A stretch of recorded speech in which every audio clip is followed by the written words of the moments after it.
नमस्कार दोस्तों, Praveen classes YouTube channel में आप सभी का एक बार फिर से बहुत बहुत स्वागत है। दोस्तों, आज की वीडियो में भी हम लोग देखेंगे रेलवे ग्रुप डी 2025 परीक्षा के लिए अति महत्वपूर्ण सामान्य ज्ञान व सामान्य विज्ञान के प्रश्न। जी हाँ दोस्तों, इस वीडियो में भी हम लोग देखेंगे टॉप जीके जीएस का इम्पोर्टेंट प्रश्न जो दोस्तों आगामी रेलवे ग्रुप डी के एग्जाम के पॉइंट ऑफ व्यू से काफ़ी महत्वपूर्ण होंगी। तो दोस्तों, आप सभी से एक रिक्वेस्ट करूंगा, इस वीडियो को आप लोग अंत तक जरूर देखें, सभी प्रश्नों को अच्छे से समझें और याद करें। दोस्तों, एक एक प्रश्न बहुत ही महत्वपूर्ण है, तो चलिए वीडियो को शुरू करते हैं। पहला प्रश्न है, मानसा वन्य जीव अभयारण्य कहाँ स्थित है? दोस्तों, बतानी है कि मानसा वन्य जीव अभयारण्य कहाँ स्थित है। तो आप लोग याद रखेंगे ऑप्शन ए असम राज्य में स्थित है। जी हाँ दोस्तों, इसका सही उत्तर क्या होगा? मानसा वन्य जीव अभयारण्य कहाँ स्थित है? तो आप लोग याद रखेंगे असम राज्य में स्थित है। ऑप्शन ए हमारा राइट आंसर होगा, सही उत्तर होगा। चलिए अगला प्रश्न देखते हैं। अगला प्रश्न है, कलिंग पुरस्कार किस क्षेत्र में महत्वपूर्ण योगदान के लिए दिया जाता है? दोस्तों, बतानी है कि कलिंग पुरस्कार किस क्षेत्र में महत्वपूर्ण योगदान के लिए दिया जाता है। तो आप लोग याद रखेंगे इसका सही उत्तर होगा विज्ञान के क्षेत्र में। जी हाँ दोस्तों, विज्ञान के क्षेत्र में महत्वपूर्ण योगदान के लिए कौन सा पुरस्कार दिया जाता है? तो आप लोग याद रखेंगे कलिंग पुरस्कार दिया जाता है। जो लोग अपना महत्वपूर्ण योगदान विज्ञान के क्षेत्र में देते हैं, उत्कृष्ट योगदान देते हैं, उन्हें कलिंग पुरस्कार से सम्मानित किया जाता है। दोस्तों, आप लोग याद रखेंगे ऑप्शन भी हमारा सही उत्तर होगा, विज्ञान के क्षेत्र में। आप सभी को दोस्तों बता दें कि कलिंग पुरस्कार की शुरुआत 1952 ईस्वी में हुई थी। ये भी आप लोग याद रखेंगे, 1952 ईस्वी में कलिंग पुरस्कार की शुरुआत हुई थी। किस क्षेत्र में उत्कृष्ट योगदान के लिए दिया जाता है? तो आप लोग याद रखेंगे विज्ञान के क्षेत्र में उत्कृष्ट योगदान के लिए, महत्वपूर्ण योगदान के लिए यह पुरस्कार दिया जाता है। चलिए अगला प्रश्न देखते हैं।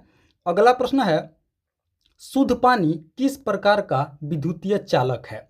बताने दोस्तों कि शुद्ध पानी होता है, जो प्योर वाटर होता है, वो किस प्रकार का विद्युतीय चालक होता है, कंडक्टर होता है। तो आप लोग याद रखेंगे दोस्तों, शुद्ध पानी विद्युत का खराब चालक होता है। आप लोग याद रखेंगे ऑप्शन भी हमारा क्या होगा, बिल्कुल सही उत्तर होगा। शुद्ध पानी जो होता है वो विद्युतीय चालक होता है, विद्युत का खराब चालक होता है, बैड कंडक्टर होता है शुद्ध पानी। आप लोग याद रखेंगे ऑप्शन भी क्या होगा हमारा, बिल्कुल सही उत्तर होगा। दोस्तों चलिए अगला प्रश्न देखते हैं।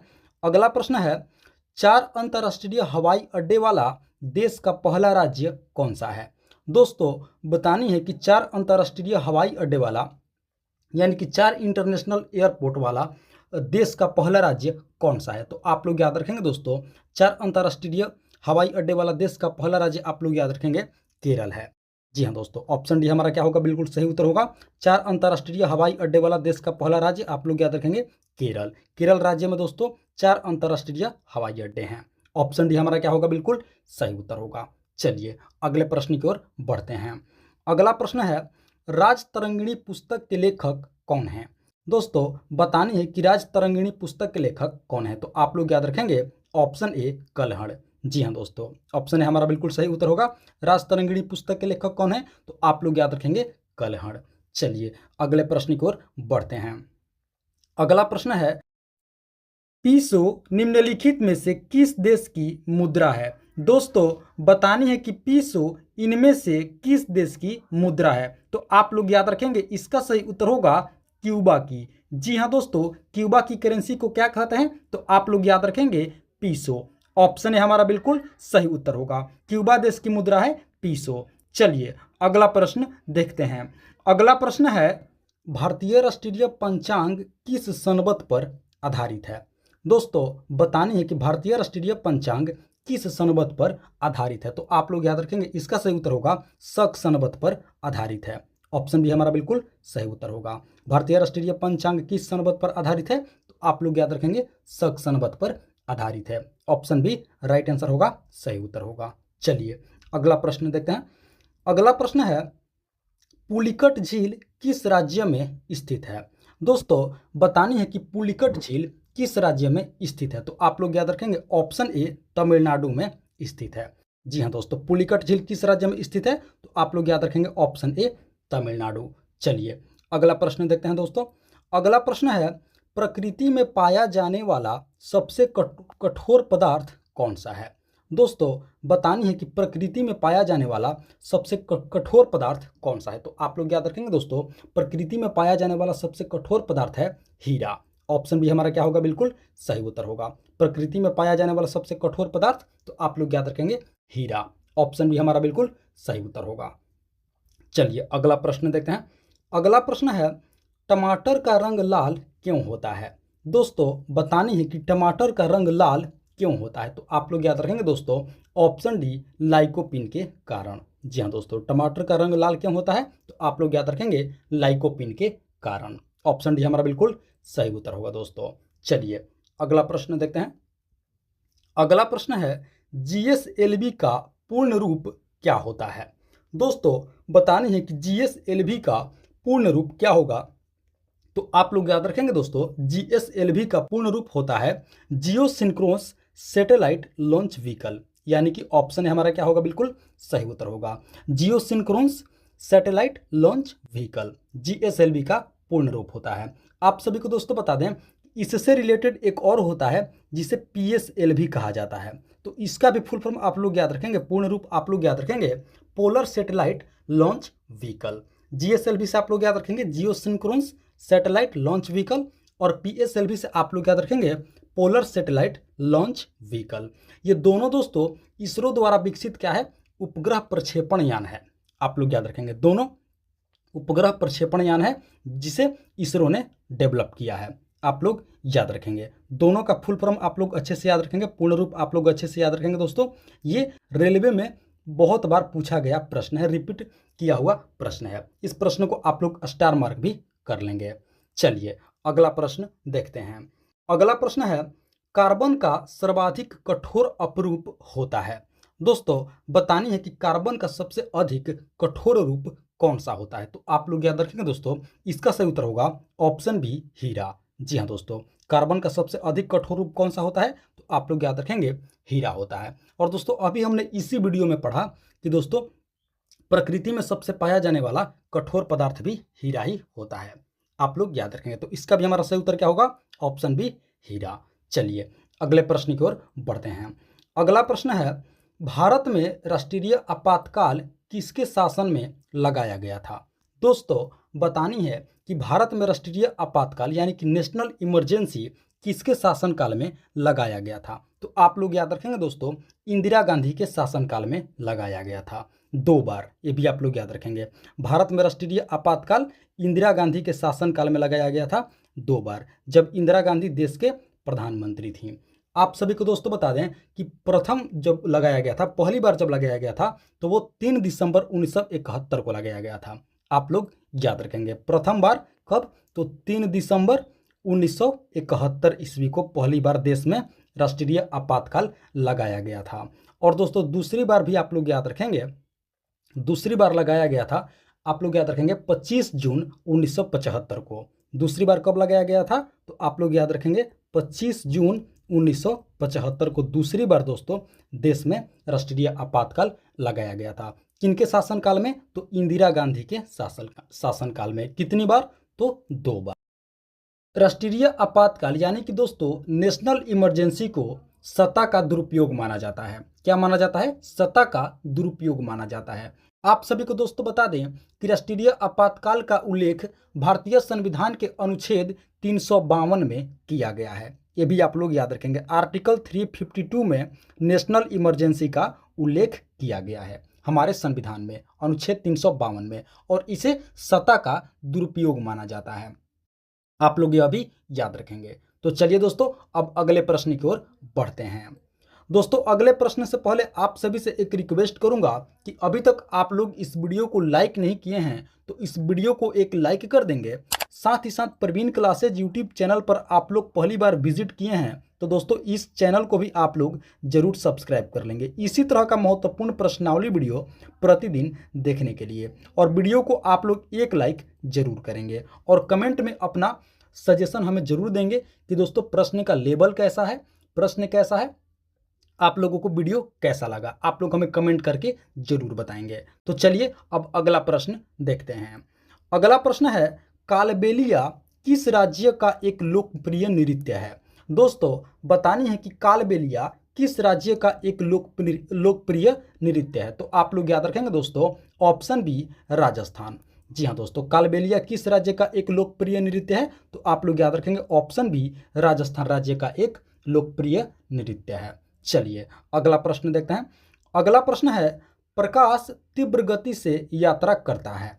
दोस्तों बताने है कि प्रकाश तीव्र गति से किसमें यात्रा करता है? तो आप लोग याद रखेंगे इसका सही उत्तर होगा ऑप्शन डी निर्वात में। जी हाँ दोस्तों, प्रकाश तीव्र गति से यात्रा करता है तो आप लोग याद रखेंगे निर्वात में तीव्र गति से यात्रा करता है। ऑप्शन डी हमारा क्या होगा? बिल्कुल सही उत्तर होगा। चलिए अगला प्रश्न देखते हैं। अगला प्रश्न है राष्ट्रीय पेंशन योजना में पंजीकरण के लिए अधिकतम आयु वर्ष कितनी है? दोस्तों बतानी है कि नेशनल पेंशन स्कीम में रजिस्ट्रेशन करने के लिए अधिकतम आयु वर्ष कितनी है, यानी कि मैक्सिमम आयु कितनी है रजिस्ट्रेशन करने के लिए, पंजीकरण करने के लिए? तो आप लोग याद रखेंगे दोस्तों अधिकतम आयु वर्ष है 65 वर्ष। ऑप्शन ए हमारा क्या होगा? बिल्कुल सही उत्तर होगा। राष्ट्रीय पेंशन योजना में पंजीकरण के लिए अधिकतम आयु वर्ष कितनी है? तो आप लोग याद रखेंगे 65 वर्ष है दोस्तों। ऑप्शन ए हमारा बिल्कुल सही उत्तर होगा। चलिए अगला प्रश्न देखते हैं। अगला प्रश्न है विटामिन ई का रासायनिक नाम क्या होता है? दोस्तों बतानी है कि विटामिन ई का केमिकल नाम क्या होता है, केमिकल नेम क्या होता है, रासायनिक नाम क्या होता है? तो आप लोग याद रखेंगे विटामिन ई का रासायनिक नाम टोकोफेरॉल होता है। ऑप्शन बी हमारा क्या होगा? सही उत्तर होगा। विटामिन ई का रासायनिक नाम क्या होता है? तो आप लोग याद रखेंगे टोकोफेरॉल। ऑप्शन बी हमारा बिल्कुल सही उत्तर होगा। चलिए अगला प्रश्न देखते हैं। अगला प्रश्न है निम्नलिखित में से किस तत्व के प्रतीक में केवल एक अक्षर होता है? दोस्तों बतानी है कि इनमें से किस तत्व के प्रतीक में केवल एक अक्षर होता है? तो आप लोग याद रखेंगे दोस्तों इसका सही उत्तर होगा ऑप्शन सी कार्बन। जी हाँ दोस्तों, कार्बन के प्रतीक में केवल एक अक्षर होता है और वो होता है सी। आप लोग याद रखेंगे तो ऑप्शन सी क्या होगा? हमारा बिल्कुल सही उत्तर होगा। कार्बन के प्रतीक में केवल एक अक्षर होता है और वो अक्षर है सी। तो हमारा सही उत्तर क्या होगा? Option C carbon. चलिए अगला प्रश्न देखते हैं। अगला प्रश्न है हाइड्रा स्टारफिश प्लेनेरिया निम्नलिखित में से किस प्रक्रिया द्वारा उत्पन्न होते हैं? दोस्तों बतानी है कि हाइड्रा स्टारफिश और प्लेनेरिया निम्नलिखित में से किस प्रक्रिया द्वारा उत्पन्न होते हैं? तो आप लोग याद रखेंगे दोस्तों इसका सही उत्तर होगा ऑप्शन डी पुनर्जनन की प्रक्रिया द्वारा उत्पन्न होते हैं। ऑप्शन डी हमारा क्या होगा? बिल्कुल सही उत्तर होगा। हाइड्रा स्टारफिश और प्लेनेरिया पुनर्जनन की प्रक्रिया द्वारा उत्पन्न होते हैं। ऑप्शन डी हमारा बिल्कुल राइट आंसर होगा, सही उत्तर होगा। आप लोग याद रखेंगे ऑप्शन डी पुनर्जनन। चलिए अगले प्रश्न की ओर बढ़ते हैं। अगला प्रश्न है प्रकाश वर्ष यानी कि लाइट ईयर्स किसके द्वारा मापा जाता है? दोस्तों बताने हैं कि प्रकाश वर्ष के द्वारा किसे मापा जाता है? तो आप लोग याद रखेंगे दोस्तों दूरी को मापा जाता है। ऑप्शन बी हमारा क्या होगा? बिल्कुल सही उत्तर होगा। प्रकाश वर्ष में किसे मापा जाता है? तो आप लोग याद रखेंगे दूरी को मापा जाता है। और दूरी में दोस्तों लंबी दूरी को मापा जाता है, ये भी आप लोग याद रखेंगे। लंबी दूरी को मापने के लिए प्रकाश वर्ष का प्रयोग किया जाता है। तो ऑप्शन बी हमारा क्या होगा? बिल्कुल सही उत्तर होगा। दूरी यानी कि डिस्टेंस, और वो भी आप लोग याद रखेंगे लंबी दूरी को मापने के लिए। चलिए अगले प्रश्न की ओर बढ़ते हैं। अगला प्रश्न है मानव शरीर के अस्थियों में कौन सी ऊतक पाई जाती है? दोस्तों बतानी है कि हमारे अस्थियों में कौन सी ऊतक पाई जाती है? तो आप लोग याद रखेंगे दोस्तों हमारे अस्थियों में, हड्डियों में संयोजी ऊतक पाए जाते हैं। ऑप्शन सी हमारा क्या होगा? बिल्कुल सही उत्तर होगा। हमारे अस्थियों में कौन सी ऊतक पाई जाती है? मानव शरीर के अस्थियों में कौन सी ऊतक पाई जाती है? तो आप लोग याद रखेंगे संयोजी ऊतक पाई जाती है। चलिए अगले प्रश्न की ओर बढ़ते हैं। अगला प्रश्न है वन इंडियन गर्ल पुस्तक के लेखक कौन है? दोस्तों बतानी है कि वन इंडियन गर्ल पुस्तक के लेखक कौन है? तो आप लोग याद रखेंगे दोस्तों इसका सही उत्तर होगा ऑप्शन डी चेतन भगत। जी हाँ दोस्तों, वन इंडियन गर्ल नामक पुस्तक के लेखक कौन है? तो आप लोग याद रखेंगे ऑप्शन डी चेतन भगत। चलिए अगला प्रश्न देखते हैं। अगला प्रश्न है निम्नलिखित में से कौन सी जापान की मुद्रा है? दोस्तों बतानी है कि इनमें से कौन सी जापान की मुद्रा है? तो आप लोग याद रखेंगे दोस्तों जापान की मुद्रा येन होती है। ऑप्शन सी हमारा क्या होगा, बिल्कुल सही उत्तर होगा। जापान की मुद्रा क्या होती है, तो आप लोग याद रखेंगे येन। चलिए अगला प्रश्न देखते हैं। अगला प्रश्न है, नुआखाई महोत्सव किस राज्य से संबंधित है। दोस्तों बतानी है कि नुआखाई महोत्सव किस राज्य में मनाया जाता है, तो आप लोग याद रखेंगे दोस्तों, इसका सही उत्तर होगा ऑप्शन सी उड़ीसा। जी हाँ दोस्तों, उड़ीसा राज्य में नुआखाई महोत्सव मनाया जाता है। ऑप्शन सी आप लोग याद रखेंगे, उड़ीसा राज्य में। चलिए अगला प्रश्न देखते हैं। अगला प्रश्न है, इनमें से कौन भारत के विदेश मंत्री रह चुकी हैं। दोस्तों बतानी है कि इनमें से कौन महिला भारत के विदेश मंत्री रह चुकी हैं, और इसका जवाब दोस्तों आप लोग कमेंट करके हमें बताएंगे। इसका जवाब आप लोग क्या करेंगे, कमेंट करके बताएंगे दोस्तों, इनमें से कौन भारत के विदेश मंत्री रह चुकी हैं। चलिए अगला प्रश्न देखते हैं। अगला प्रश्न है, पीवीसी का पूर्ण रूप होता है। दोस्तों बतानी है कि पीवीसी का पूर्ण रूप क्या होता है, तो आप लोग याद रखेंगे दोस्तों, इसका सही उत्तर होगा ऑप्शन बी पॉलीविनाइल क्लोराइड। जी हाँ दोस्तों, पीवीसी का पूर्ण रूप क्या होता है, तो आप लोग याद रखेंगे polyvinyl chloride. PVC polyvinyl chloride, option B हमारा क्या होगा, बिल्कुल सही उत्तर होगा। तो दोस्तों ये थी हमारी आज की रेलवे ग्रुप डी 2025 परीक्षा के लिए अति महत्वपूर्ण सामान्य ज्ञान व सामान्य विज्ञान के प्रश्नावली वीडियो। आशा करते हैं इस वीडियो को आप लोग अंत तक जरूर देखे होंगे, सभी प्रश्नों को अच्छे से समझे होंगे और याद भी कर लिए होंगे दोस्तों। तो आप सभी से एक बार फिर से रिक्वेस्ट करूंगा कि इस वीडियो को अभी तक आप लोग एक लाइक नहीं किए हैं तो वीडियो को एक लाइक कर देंगे। साथ ही साथ प्रवीण क्लासेज यूट्यूब चैनल पर आप लोग पहली बार विजिट किए हैं तो दोस्तों प्रवीण क्लासेज यूट्यूब चैनल को भी आप लोग जरूर सब्सक्राइब कर लेंगे, इसी तरह का महत्वपूर्ण प्रश्नावली वीडियो प्रतिदिन देखने के लिए। तो फिलहाल दोस्तों इस वीडियो में इतना ही, मिलते हैं एक और वीडियो में, तब तक के लिए आप सभी का बहुत बहुत धन्यवाद। जय हिंद दोस्तों।